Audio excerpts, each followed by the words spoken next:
Ankodiya Narmada canal પાસે બિનવારસી હાલતમાં એક એક્ટિવા અને 2 મોબાઈલ ફોન મળી આવતા મોડી રાત સુધી ચાલેલી તપાસ બાદ એક મિત્રની કેનાલમાંથી લાશ મળી આવી હતી, તો બીજા મિત્રની શોધખોળ હાથ ધરવામાં આવી રહી છે.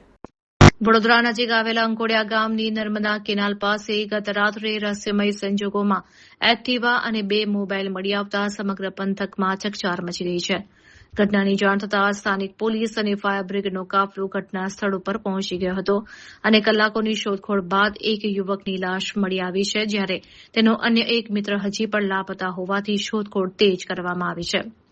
મળતી માહિતી મુજબ અંકોડિયા નર્મદા કેનાલના કિનારે બિનવારસી હાલતમાં એક એક્ટિવા સ્કૂટર ઉભેલું જોવા મળ્યું હતું. તેની નજીક જ 2 મોબાઈલ ફોન પણ પડેલા હતા. આસપાસ કોઈ વ્યક્તિ ન દેખાતા સ્થાનિકોએ તાત્કાલિક પોલીસને જાણ કરી હતી. પ્રાથમિક તપાસમાં જાણવા મળ્યું હતું કે આ વાહન અને મોબાઈલ 2 મિત્રોના છે, જેઓ રાત્રિના સમયે અહીં આવ્યા હતા.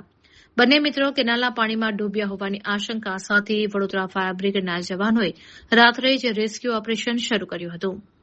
અંધારા અને પાણીના તેજ પ્રવાહ વચ્ચે કલાકો સુધી ચાલેલી તપાસ બાદ એક યુવકનો મૃતદેહ કેનાલમાંથી બહાર કાઢવામાં આવ્યો હતો.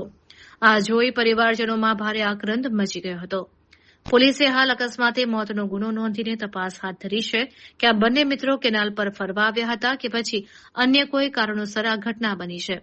બીજો મિત્ર હજી ન મળતા ગ્રામજનો અને પરિવારજનોમાં ભારે ફફડાટ અને ચિંતાનો માહોલ જોવા મળી રહ્યો છે.